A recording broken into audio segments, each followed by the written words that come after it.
तो सोचिए जरा, इतिहास की सबसे बड़ी लड़ाइयों में से एक बिल्कुल शुरू होने वाली है।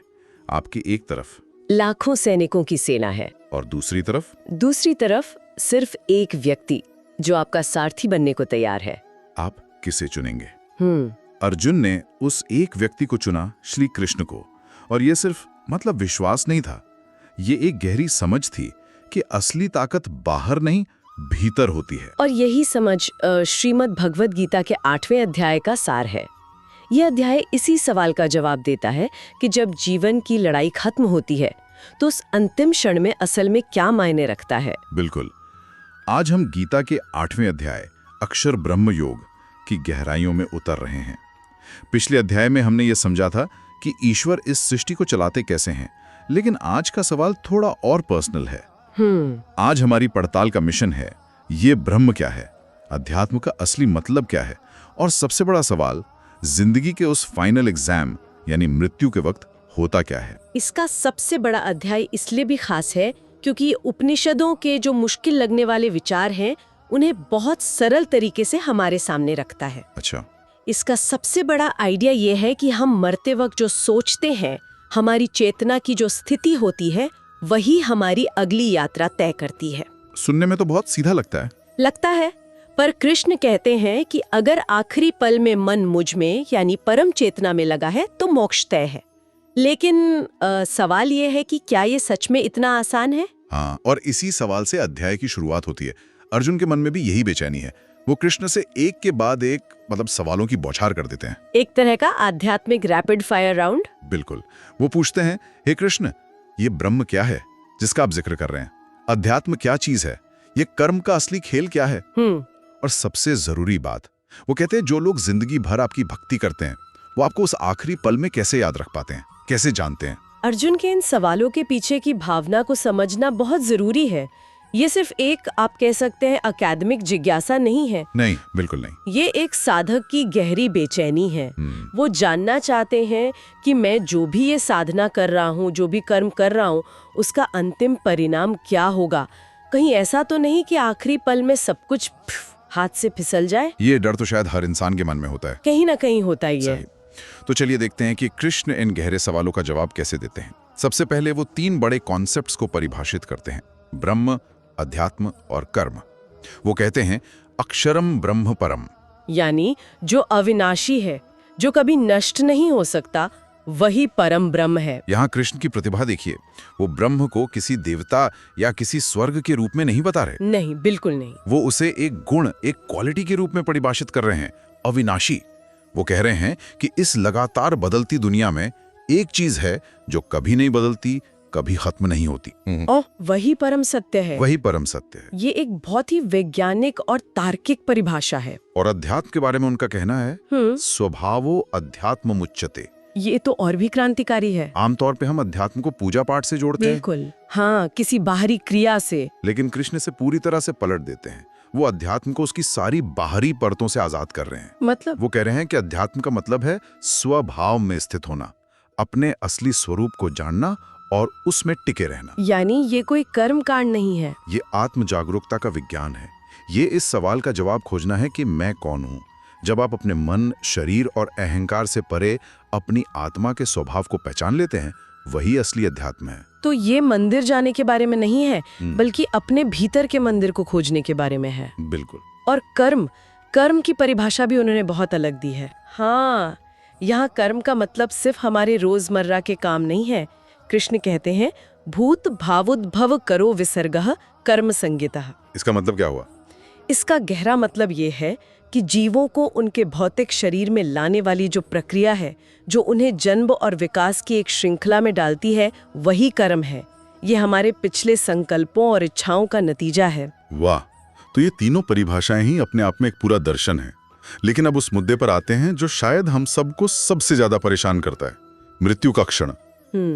कृष्ण का वो एक वाक्य है जो दिल की धड़कन बढ़ा देता है, जो व्यक्ति मृत्यु के समय मेरा स्मरण करता है वो निश्चित रूप से मुझे ही प्राप्त करता है।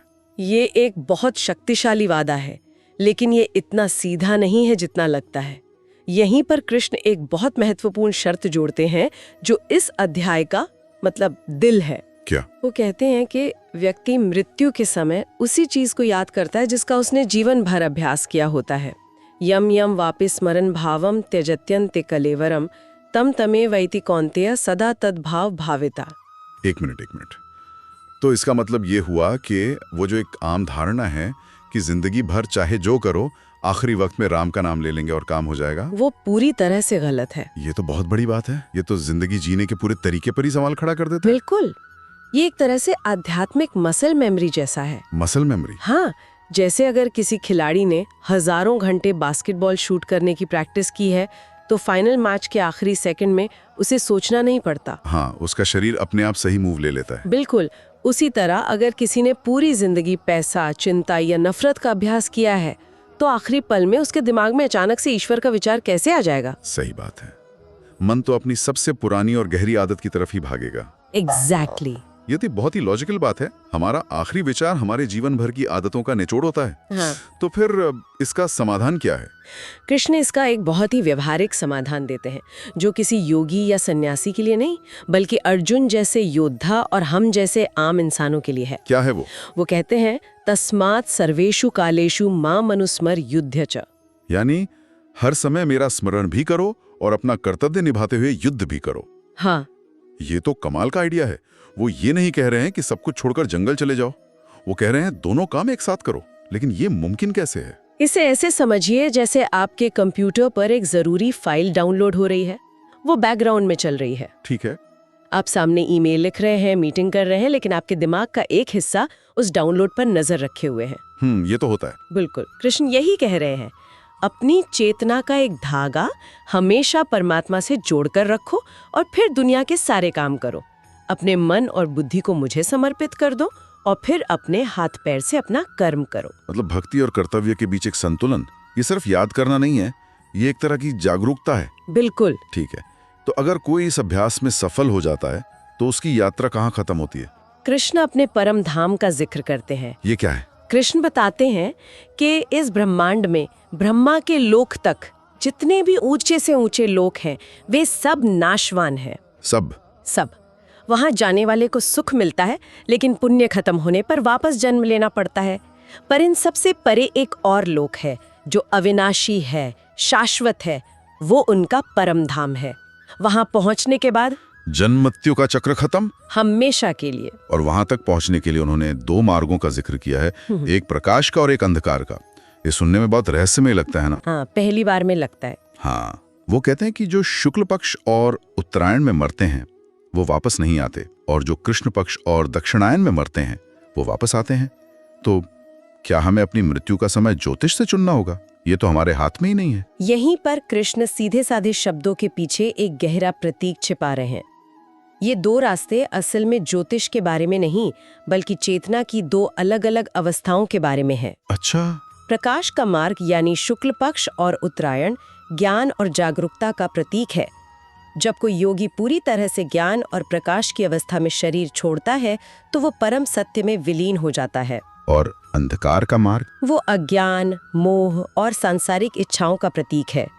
जब कोई व्यक्ति अच्छे कर्मों के फल मतलब स्वर्ग के सुख की इच्छा के साथ शरीर छोड़ता है तो वो उन लोकों में सुख भोगता है, लेकिन इच्छा बाकी थी इसलिए पुण्य खत्म होने पर उसे वापस आना पड़ता है। हाँ। तो सवाल ये नहीं है कि कैलेंडर में कौन सी तारीख है, सवाल ये है कि आपके मन के भीतर उजाला है या अंधेरा। वाह, तो ये मृत्यु के समय हमारी आंतरिक स्थिति का मेटाफर है। एक सच्चा योगी इन दोनों से परे हो जाता है। बिल्कुल, वो समय और परिस्थितियों का गुलाम नहीं रहता। अच्छा, तो इस पूरी चर्चा को समेटते हुए आज के जीवन में हम इसे कैसे उतार सकते हैं?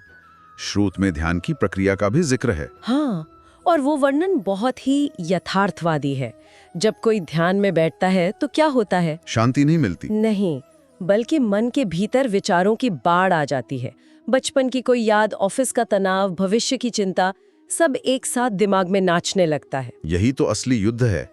कृष्ण का वो कहना कि मेरा चिंतन कर और युद्ध कर, यहाँ एकदम फिट बैठता है। ये युद्ध बाहर अर्जुन के मैदान में भी है और भीतर हमारे मन के मैदान में भी। बिल्कुल, उन हजारों भटकाने वाले विचारों से लड़कर मन को एक बिंदु पर टिकाना। और कृष्ण इसकी तकनीक भी बताते हैं। अपनी इंद्रियों के सभी दरवाजे बंद करो, मतलब बाहरी इच्छाओं से ध्यान हटाओ और मन को हृदय में स्थित परमात्मा पर केंद्रित करो। बिल्कुल। इस प्राचीन ज्ञान का आज के लिए एक बहुत सीधा संदेश है। हाँ, कि अगर आप जिंदगी में अमर होने जैसा कोई असाधारण लक्ष्य पाना चाहते हैं तो आपको मेहनत भी असाधारण करनी होगी। ये बात मुझे बहुत अच्छी लगी। हम अक्सर बड़े बड़े सपने देखते हैं, लेकिन उनके लिए रोजाना थोड़ा थोड़ा प्रयास करने से कतराते हैं। और कृष्ण हमें इसकी तात्कालिकता का एहसास कराने के लिए एक जबरदस्त उदाहरण देते हैं।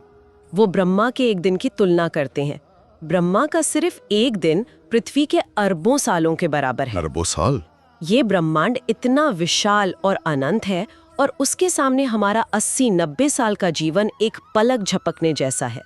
तो कहीं ऐसा ना हो कि हम सपने देखते देखते ही रह जाए और ब्रह्मा की शाम हो जाए। जो करना है वो आज ही करना है, अभी करना है। अरे पूरे जीवन के अभ्यास का नतीजा है। असली आध्यात्म बाहरी कर्मकांड नहीं, बल्कि अपने भीतर स्थित होना है। बिल्कुल। और सफलता का रास्ता भक्ति और कर्तव्य के बीच संतुलन साधने में है। अपने काम को पूरी लगन से करते हुए भी चेतना को ऊंचे लक्ष्य से जोड़े रखना। एकदम सही।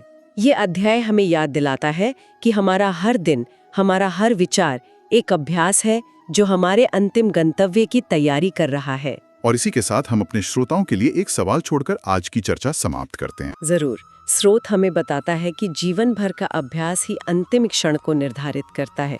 तो ये सोचने वाली बात है कि हम आज इस क्षण में किस चीज का अभ्यास कर रहे हैं। हमारे दैनिक विचार, हमारे छोटे छोटे कार्य और हमारी प्राथमिकताएं, क्या वे हमें उस लक्ष्य की ओर ले जा रही हैं जिसे हम सच में पाना चाहते हैं, या फिर वे हमें अनजाने में किसी और ही दिशा में खींच रही हैं?